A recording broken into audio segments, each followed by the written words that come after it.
রাধে রাধে। তো আজকে আমি আমার জীবনের একটা অভিজ্ঞতা শেয়ার করব। তো ভিডিওটা পুরোপুরি দেখুন, আশা করি হয়তো কারোর সঙ্গে মিলে যেতে পারে। যে এই জিনিসটা হলো যে আমাদের জীবনে ভক্তি ঠিক কীভাবে আসতে পারে, কি মানে কতটা প্রবলভাবে আসতে পারে। তুমি না চাইলেও যদি তোমার মধ্যে সেরকম কোনো লক্ষণ থাকে। 2022 সালের প্রায় সেপ্টেম্বর, আগস্ট সেপ্টেম্বরের মাঝামাঝি আমার একটা ফ্রেন্ড আর একটা আচার্য, মানে দুজন রিলেটিভ। তো হঠাৎ করে তাদের স্টেটাস দেখছিলাম। তো ওদের স্টেটাসে আমি একটা ফর্ম পেয়েছি, একটা অ্যাপ্লিকেশন থাকে। তো অ্যাপ্লিকেশনটা ছিল ঋষিকেশে সাধনা যোগের একটা ক্যাম্প বা প্রোগ্রাম হচ্ছিল, পুরো 1 মাসের হবে। 1 মাস ক্লাস সাধনা যোগের ব্যাপারে চর্চা করে এটি করে। তো এরকম ক্যাম্প আমাদের চলতে থাকে, যারা যোগা লাইনে আছে তারা জানে, তাদের কাছে নোটিফিকেশান আসতে থাকে। তো ওরকম যখন দেখার পরে ওটা আমি একটু ঘেঁটে দেখলাম। তো ওখানে ট্যুর ছিল। মেন কথা, আমি সাধনা যোগ ওটার জন্য যাইনি, আমি গিয়েছিলাম ট্যুরের জন্যে। ট্যুরটা ছিল বদ্রীনাথ, হরিদ্বার, ঋষিকেশ, লোকাল ভিজিট, যত মন্দির আছে সব জায়গায়। আর ওই মিনিমামের মধ্যে থাকে এইসব ক্যাম্প যে আছে, সংস্থার দ্বারা হয়। তো আমি ইন্টারেস্ট হলো, অ্যাপ্লাই করলাম। করার পরে আমি বাড়িতে কাউকে বলিনি। তো অ্যাপ্লাই করার পরে যখন ওখান থেকে ফোন আসলো, ফোন করে এনকোয়ারি করলো আমার বিষয়ে। তো তখন আমি কনফার্ম ছিলাম না যে আমার যাওয়া হবে, কারণ পুরো ওয়ার্ল্ড থেকে, মানে তোমার যত বাইরের দেশ আছে, বাইরের দেশ থেকেও লোক আসবে। তো কিছু সিট ছিল নির্ধারিত। তো আমি আশা করিনি যে আমার হয়ে যাবে, কিন্তু ভগবানের কৃপায় হয়ে গেছে।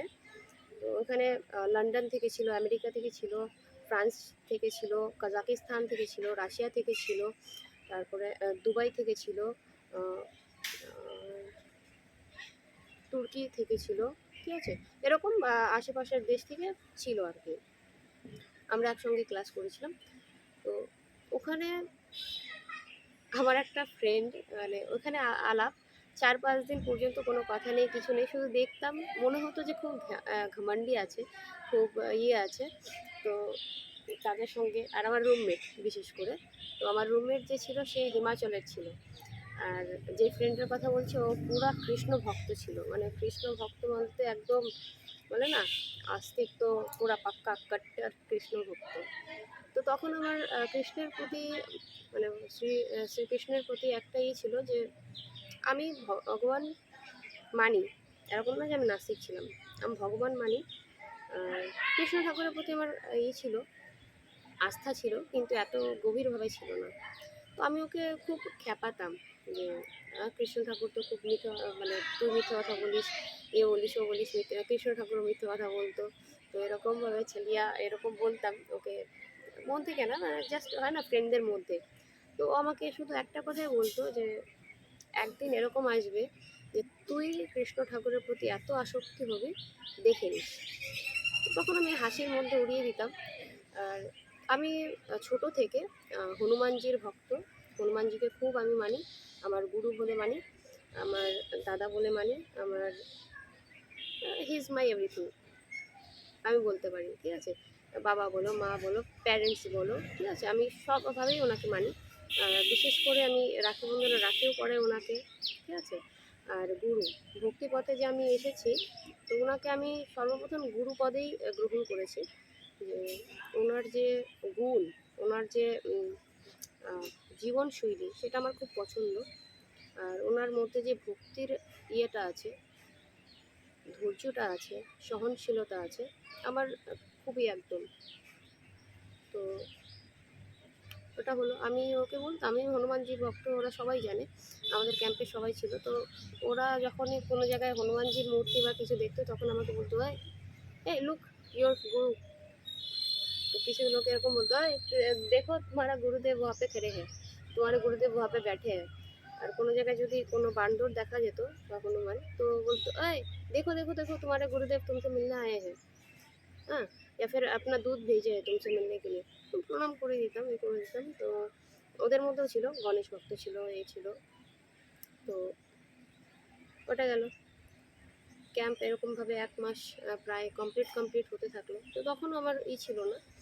তো ওখান থেকে আসার পরে, ওখান থেকে যখন রিটার্ন চলে আসলাম, মন তো প্রচুর খারাপ ছিল। কারণ ১ মাস আ আজনবীদের সঙ্গে থেকে, তাদের সঙ্গে আ ঘুলে মিলে একটা পরিবারের মতন হয়ে যায়। আর আমার ২০১৭ থেকে আমার জীবনটা এরকমভাবে আ মোড় ঘুরেছে যে এরকম ক্যাম্প আমার জীবনে অনেক হয়েছে। আর ক্যাম্পে গিয়ে ওটার জীবন আলাদা থাকে, ওখানকার রুটিন আলাদা থাকে, খাওয়া-দাওয়া আলাদা থাকে, ওখানকার জীবনশৈলী আলাদা থাকে। তো ভালো লাগে। তোমরা যদি কেউ ইন্টারেস্টেড থাকো তাহলে অবশ্যই জীবনে ১টা ২টো ক্যাম্প করা উচিত। কারণ আগেকার প্রাচীন যুগে আ সবাই কিন্তু ওরকমই করতো, গুরুকুল যেটাকে বলে। তো আমাদের ক্যাম্প না, ওটা গুরুকুল হয়। তো কিছু কিছু সময়ের জন্য আমি গুরুকুলে থেকেছি, ওখানকার শিক্ষা গ্রহণ করেছি। আর তার জন্য আমি নিজের জীবনটাকে অনেক ধন্য বলে মনে করি, নিজেকে অনেক ভাগ্যশালী মনে করি যে এরকম জীবন আমি জীবনযাপন করার সুযোগ পেয়েছি, যেটা প্রাচীনকালে প্রাচীন যুগের যারা শিক্ষক শিক্ষার্থীরা ছিল তারা করেছে, জীবনযাপন করে এসেছে। তো বৃন্দাবন বলছি, ঋষিকেশ থেকে রিটার্ন আসার পরে ওদের সঙ্গে ফোনে কথা হতো, সবার সঙ্গে গ্রুপ ছিল, আমাদের গ্রুপ আছে। তো যে মধ্যপ্রদেশের যে কৃষ্ণ ভক্ত ছিল, শ্রীকৃষ্ণের ভক্ত ছিল, তো তার সঙ্গে একটু ভালোই বেশি ঘনিষ্ঠভাবে বন্ধুত্ব আমার। হিমাচলের আমাদের এই ৩ জনের একটা গ্রুপ। আমরা এখনও কথা বলি, ভিডিও কল করলে ৩ জন একসঙ্গে কথা বলি। আর হয় না ৩টা ফ্রেন্ডের মধ্যে যেরকম হয় ওরকমই চলে। যেরকম একজনের মজা করানো হয়, ২ জন হাসে, তারপর ওই জনের পালা যখন শেষ হয় তখন আরেকজনের হয়। তো এরকমভাবে আমাদের চলতে থাকে। তো ওখান থেকে আসার পরে আমাদের ৩ জনের প্ল্যানিং হলো যে আমরা বৃন্দাবন যাব। জি। তো বৃন্দাবন যাব প্ল্যানিং হচ্ছে। তো শেষমেশ আমাদের আজ পর্যন্ত কোনো প্ল্যান সাকসেস হয়নি। আমরা শুধু প্ল্যান করে যাই যে আমরা এখানে যাব, ওখানে যাব, এই যাব, ওই যাব। তো বৃন্দাবনের যখন প্ল্যানটা হলো, মানে বৃন্দাবন আমাকে এরকমভাবে ধরলো যে ওদের সঙ্গে আমার হয়নি, যাওয়া ঠিকই আছে। আমার বাবা মাকে নিয়ে আমি বৃন্দাবন ঘুরতে যাব বা তাদেরকে আমি দেখাবো ধাম ঘোরাবো। তো উঠলো এখন মা বাবা যাবে বৃন্দাবনে। বৃন্দাবনের একটা দাদা আছে আমাদের, আমার যে হিমাচলের ফ্রেন্ড, তার মাধ্যমে পরিচয়। তো উনি বলেছিল তোমরা যদি আসতে চাও তাহলে বৃন্দাবনের যা আছে, থাকার ব্যবস্থাটা আমি করে দেবো মিনিমামের মধ্যে, কোনো আশ্রম। তো হলো, কথাবার্তা হলো, এখন বাড়ি থেকে মা বাবা যাবে বৃন্দাবন, মানে আমার বৃন্দাবন যাওয়ার দেখে ওনারা যাবে। তো গ্রাম থেকে আমার দাদু, মা বাবা, এনারা করলো যে যাবে বৃন্দাবন। তো আমি বললাম ঠিক আছে যাবো। খুব খুশি হলাম। টিকিট, তো এখানে হলো আরেকটা যে তুমি প্রথমে যেই দিকে আগ্রহী নও, সেদিকে ভগবান শ্রীকৃষ্ণ করে কি, যে তুমি যার ওনার ভক্ত নও, ওনাকে মানছো না, ওনাকে শ্রদ্ধা করো, ঠিক আছে, কিন্তু যখন তুমি তার দিকে যেতে চাও সে প্রথমে একটু বাজিয়ে দেখে। তো আমার ক্ষেত্রে ওরকমই হয়েছে। তো যখন সব কিছু কমপ্লিট, যাবো প্ল্যানিং হয়ে গেছে, জামাকাপড় সব গোছানো হয়ে গেছে, টিকিটের চলছে, টিকিট পাওয়া যাচ্ছে না কোথাও, পাওয়া যাচ্ছে না ১ সপ্তাহ হয়ে গেল, ২ সপ্তাহ হয়ে গেল। আমার এদিকে ধৈর্যের ভেঙে যাচ্ছে যে আমি বৃন্দাবন যাবো তো যাবো, এরকম হয়েছে। তো দাদার সঙ্গে, বাড়ির লোকের সঙ্গে ঝগড়াও হয়েছে, তোমরা টিকিট পাচ্ছ না, হ্যান পাচ্ছ না, ত্যান পাচ্ছ না, এরকমভাবে হলো। তো লাস্ট যেদিন, ঠিক আছে, তো সেদিন আমি এরকমভাবে করেছি, কৃষ্ণ ঠাকুর, আমার বাড়িতে কৃষ্ণ ঠাকুরের মন্দির আছে। তো শ্রীকৃষ্ণের মন্দিরে আমি গিয়ে বসলাম, বসে ওনাকে বলেছি আজ যদি টিকিট না হয় আমি ভাত খাবো না। আমি বাড়ির লোককে বলে দিয়েছিলাম যে আজকে যদি টিকিট না করতে পারো আমি বৃন্দাবন যাবো না, আমি ভাতও খাবো না।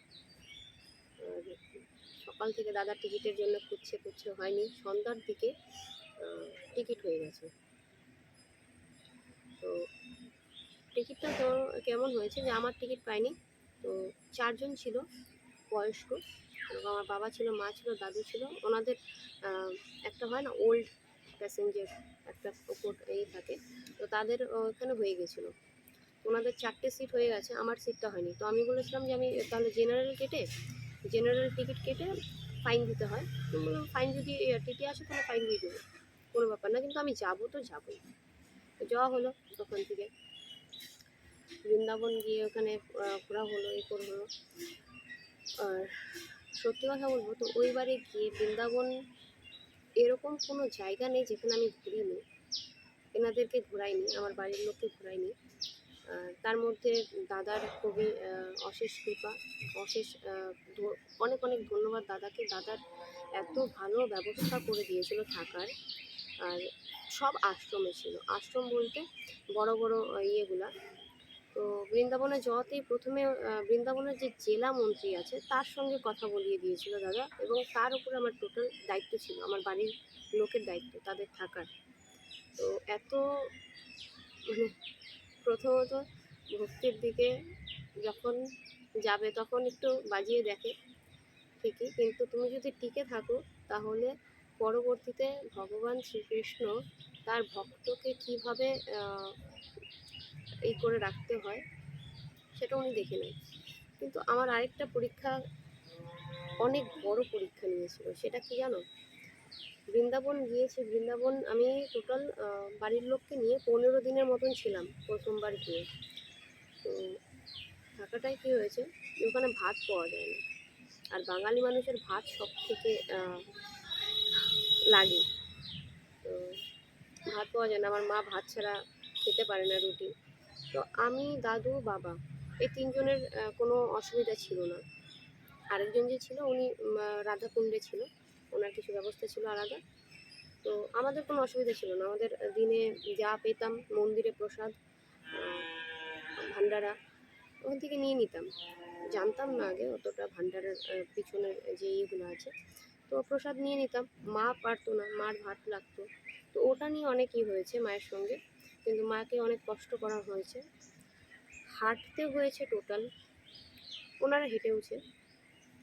কিন্তু সব থেকে বড় কষ্ট আমার প্রথমবার এটাই হয়েছে যে ওখানে গিয়ে আমি খাবার সেরকম পাইনি কোনো জায়গায়, কিন্তু আমার খাবারের প্রতি ইয়ে ছিল না, মানে কলা টলা ফল আদি যা ছিল।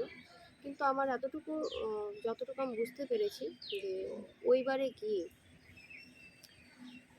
আমার পূর্বজন্মের যত পাপ ছিল ওটা মোছা শুরু হয়ে গেছিলো। তো সেটার প্রমাণ এটাই যে আমি বৃন্দাবনে গিয়ে খাবারের পাইনি। আর 15 দিন ধরতে গেলে আমি ঠিক মতন আমরা কেউ খেতে পারিনি। ছাতু নিয়ে যাওয়া হয়েছিল, সকালে খেয়ে বেরোতাম, সারাদিন হেঁটে, টোটো কোনো জায়গায় প্রবেশ নেই, যতটা আছে কমসে কম যে কোনো মন্দির থেকে 1 কিলোমিটার 1.5 কিলোমিটার আগে নামিয়ে দিত। তো অতটা আবার হেঁটে যাওয়া, তার মধ্যে এত ভিড় ছিল।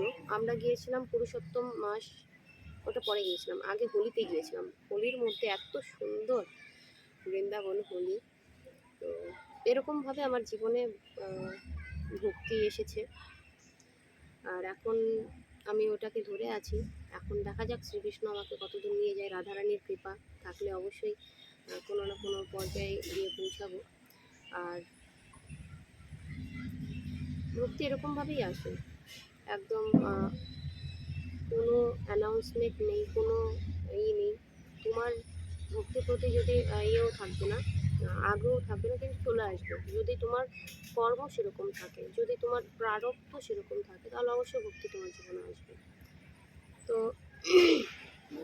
এটা ছিল আমার জীবনের কাহিনী, যে আমার জীবনে ভক্তি কীভাবে এসেছে।